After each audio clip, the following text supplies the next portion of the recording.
How do you rediscover motivation?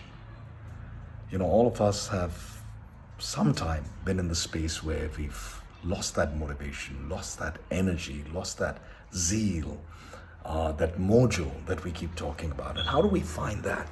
And while there are many ways to do that, I wanted to share with you one thing that I've done, which I find works for me and works for some of my clients, and which is really the power of rituals.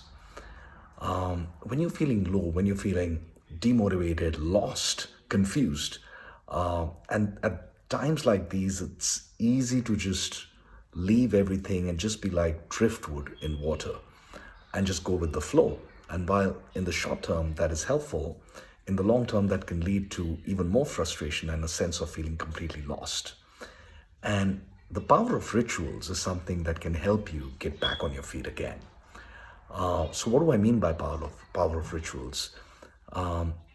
Just go back to some of the rituals that make you feel good, or create some new rituals for yourself and follow them every day. Keep it simple. It could be something as simple as having a cup of tea at a pre-decided time every day, or getting up at 5 o'clock in the morning if you're a morning person, or logging in to your computer at 11 o'clock at night to do some research if you're a night person. But really, the power of rituals is about finding that one or two things that you can set as a ritual. And what that does is, in times of ambiguity and confusion, it gives you clarity. At least something that gives you a sense of steadiness and clarity. So all the best in discovering and finding your rituals and helping you find your way back to feeling motivated. All the best. Hi everyone. So while running today, I had a interesting thought, insight perhaps. I got back to running after a while, and I was getting tired after the first few Ks, and I was getting a little worried about the mark that I'd set for myself, the goal that I'd set for myself, and I was kind of looking up straight ahead, and the road was absolutely straight and nothing in sight. And that started worrying me a bit. And I don't know why, but instinctively I just kind of put my head down a little bit, and I wear this cap. And as I put my head down, I started focusing on the steps immediately in front of me while keeping an eye out till wherever my cap would allow me to see. And that focus on the immediate next steps while having an eye on the horizon just helped me hit my mark. So, and I thought it was quite meaningful because from time to time I also feel a little overwhelmed with the targets that we've set, with the goals that we have, with the ambiguity that is there. And I guess keeping sometimes your eye on the next few steps very clearly, while once in a while, picking your head up and taking a look at the horizon can be extremely helpful. So I hope this helps you, and all the best in chasing your goals. So just yesterday, I lost my cool with somebody. Really got upset. And after that episode, when I came back and sat down on my bed, after having said and done things that I realized later that I shouldn't have, as I sat on my bed and controlled my breathing and tried to collect myself, I realized that I'd been under a amygdala hijack. And as I sat there, it took me a while to work through my thoughts and figure out what was going on, because sometimes when emotions are really high, it can be very difficult to get clarity of thought. And I wanted to share with you a few questions that I end up asking myself after I calm myself down with some breathing. I wanted to share those few questions that could help you when you're feeling some of these intense emotions, especially anger. The first question I asked myself was, did my anger belong to that person? And what that means is, what that person did, was it worthy of all the anger that I gave that person? And that's a really important question that I found, because what the person has done was something small that was perhaps deserving of a little bit of anger or upset. But because I'd been holding on to my anger, which I hadn't released to others, I had built up my own anger inside, and it just needed that small thing to trigger off for me to release everything. So this one question, does my anger belong to this person? Did it belong to this person? And I find that's a very powerful question. And the second thing I ask myself is, whose anger am I holding on to? What loops have I not closed that is causing that unrest inside me? Because we often talk about the fact that emotions are nothing but emotions, which is energy in motion. So it will get released. So whose anger Whose upset am I holding on to? So these were two questions that helped me calm myself down and start thinking about the situation and take the next steps. So today I've been able to resolve the issue. I'm feeling much lighter, and I thought I'll share these two questions with you. So next time when you're feeling intense emotions, you can try these. All the best. Hi everyone. This is one of the most used and perhaps one of the least understood terms when we talk about relationships. This is exactly what one of my participants said to me in the lab that we were running today. Because he picked up this card, trust, in one of the card exercises we were doing.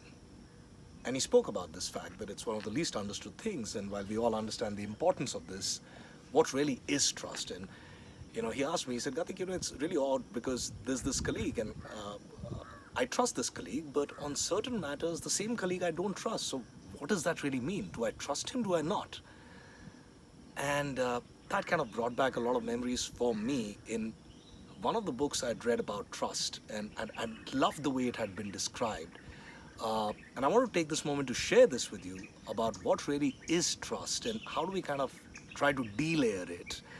And I want to share with you what I learned and discovered as what I call the 5 components of trust, really. And this is about understanding in a relationship, where am I in my being trustworthy and in my trusting ability. And the 5 components of trust are: number 1, delivery; number 2, competence; number 3, understanding; number 4, sharing; and number 5, loyalty. And in each of these, as I look at my relationship with somebody else, I'm saying something in my head about that other person. For example, delivery, the first one. What am I saying? When I trust you on delivery, what I'm saying in my head is, I trust you will say, or I trust you will do what you say you will do. When I'm saying that about you, that means I trust you on delivery. The second one, competence. If I trust you on competence, in my head what I'm saying about you is, I trust you have the skill and the ability to do this job. The third one is understanding. If I trust you on understanding, what I'm saying in my head about you is, I trust you will listen to me and understand my perspective. The fourth one is sharing. If I trust you on sharing, what I'm saying in my head about you is, I trust you will share information with me that is important for me. And fifth and last is loyalty.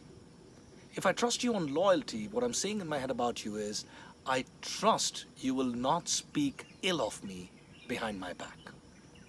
So there you have it, the 5 components of trust, really: delivery, competence, understanding, sharing, and loyalty.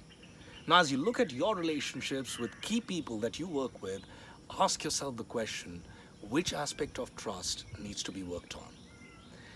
I intend to take out a series and talk about each one of these 5 components a little bit more in detail. So watch out for this space if you want to learn more about these 5 components. Thanks for watching and have a good day, everyone. My daughter got a C grade, and we celebrated. We celebrate successes, but why not failures? And that's the conversation I had with my 9-year-old daughter yesterday, Kyra. When she came back from school, she was quite distraught. She hadn't gotten, according to her, great grades in some subjects, and this coming after the fact that last couple of weeks she's been getting up early and spending extra time studying maths with me. She gets up 1 hour early, and the first thing she does is that she studies maths with me. And after having done that for the last 3 weeks, to get this result didn't connect with her, and she was quite distraught, quite upset. And she came back, she had a chat with my wife, she sat down, she had a chat with me, and she said, why is this happening? Life is not fair. And I just looked at her, and the first thing I told her is, okay, first things first, how do you want to celebrate? Do you want to go out and have ice cream? Do you want to play a game? What do you want to do? And she was a little confused. And then we had this chat where I shared with her what I honestly felt. And what I told her was the fact that, because you've got a C grade in this subject, you now know what you want to do. You now have clarity and something that you want to do. So I asked her, I said, how does this make you feel? And she said, I'm not feeling good about it. I said, what do you want to do about it? And her instant response was, I want to get a B next time. I said, there you go. You have a goal. I said, okay, do you know what you need to do to get a B? She said, I don't know. And took a little bit of prodding, but finally she did come up with some of the things that she felt she needed to do differently to get a B. And I could instantly see her body language changing. And I shared with her that failure is an opportunity for you to reset a goal and have an aspiration that you can work towards. And that's a moment to celebrate. So I'm really excited about Kyra now having that goal and putting that into action over the next couple of weeks. I'll keep you posted on how that goes. But I wanted to share this with all of you to ask you this question. When was the last time you celebrated a failure, saw that as an opportunity, set a goal for yourself? Let's not just celebrate successes. Let's also celebrate failures. Have a good day, everyone. So about 20 years back, when my wife and I met, we decided at that time that we wanted to move to Australia, 20 years back. And we filed in the papers, we did everything. But unfortunately, at that point of time, there's something unfortunate that happened in my life. My father was diagnosed with Parkinson's. And we had to put all those plans aside, and we decided to stay back and take care of him and spend time with him. And this was about 20 years back. And eventually after that, 4 or 5 years after that, my dad did pass away. And I got back to the regular routine of life, the work, the kids, the going to office, the promotions, the proving yourself, and all of that kind of took over everything, and I was completely consumed by it. And this dream of wanting to move to Australia just kind of took a backseat till something happened a couple of years back. Number one, we set up TransforMe about 7 years back, and it was doing pretty well. It is doing pretty well, and we wanted to go global. That's the first thing that happened. The second thing that happened is that the place that we were living in, the condition got a little worse in terms of quality of living, and that kind of triggered a lot of thoughts. And the third thing that happened about a year and a half back is that my wife and I took a holiday to this part of the world, to Australia and New Zealand, and for a cousin's wedding, and I just fell in love with the place. But this time around, we went back, and a couple of things changed for us in the way we wanted to chase this dream. Number one, we were a lot more disciplined in planning it, in researching and figuring out what we wanted to do. Number two, we held each other accountable on doing things that we needed to do to make it happen, to make this dream a reality. And I think the third one was the most crucial for us, which was that we listened to everybody, giving us a lot of advice, but most importantly, we listened to our own inner voice and what it was telling us. And that was one big takeaway from me. Listen to everyone, but most importantly, listen to that inner voice. And I think that's how we were able to convert this dream into a reality now and move to Australia. The reason I share this with all of you is every time all of us are sometimes faced with these dilemmas, these decisions, these big things that we want to do, and something starts and then, other things in life kind of take over, and this dream kind of takes a backseat and it never really fructifies. I think the difference in making a dream a reality lies in, number one, disciplined execution of what you really want to do. Number two, having a partner, having somebody who can hold you accountable to it. And number three, most importantly, listen to everyone, but most importantly, listen to your inner voice. So I wish you all the very best in chasing that dream, and not just chasing it, but converting your dream into reality. Thank you. It's so good to be able to learn from your clients. And that's one of the things that I truly enjoy about what I do. So recently I was coaching this client of mine, an amazing person who was to speak at a large virtual stage for a very, very large corporate event. And this client of mine, let's call him Jimmy. And Jimmy is an extremely creative person, and he's a dancer. And as he was talking to me about the talk that he had to give, he was not a speaker, and I was coaching him on storytelling and getting his authentic story out. And Jimmy started telling me about his journey, about how he discovered dance as his way of expression and release. And then he went on to talk about one of the things which I found really, really amazing. He said, Gatik, I've learned to accept my polarities. I've learned to accept my polarities. I said, what do you mean by that? And he said, when I started dancing, it was really contemporary dancing that I was interested in and that I used to do and teach. and I got known as an extremely good contemporary dancer and a contemporary dance teacher. And then one day, Jimmy says, I went with my friends to this club, to this place where they were practicing what is known as voguing, another dance form, which of course I wasn't aware of before I spoke to Jimmy. And he said that once I discovered voguing, which was so different from contemporary, because contemporary is more elegant and smooth and voguing is more sexy and in your face. But he said when I discovered voguing, I really got excited. I really enjoyed that. And he said for the first couple of weeks, even I was confused. Who am I? Because on one side, I like this contemporary dance, which is really elegant and slow and beautiful. And on the other side, I like voguing, which is really out there, in your face and direct and sexy and movement. And he said it took me a while to start enjoying both these sides of me and start accepting my polarities. And that was so beautiful because for me as a coach, I resonated with it so much because on one side, I do this work around storytelling and speaker coaching, which is nice and exciting and creative, and you know, out there. And on the other side, I do a lot of deep transformational, personal mastery, leadership development work, which has to do with working on yourself from the inside out. And I did too sometimes feel a little conflicted around how are others seeing me and how am I seeing myself.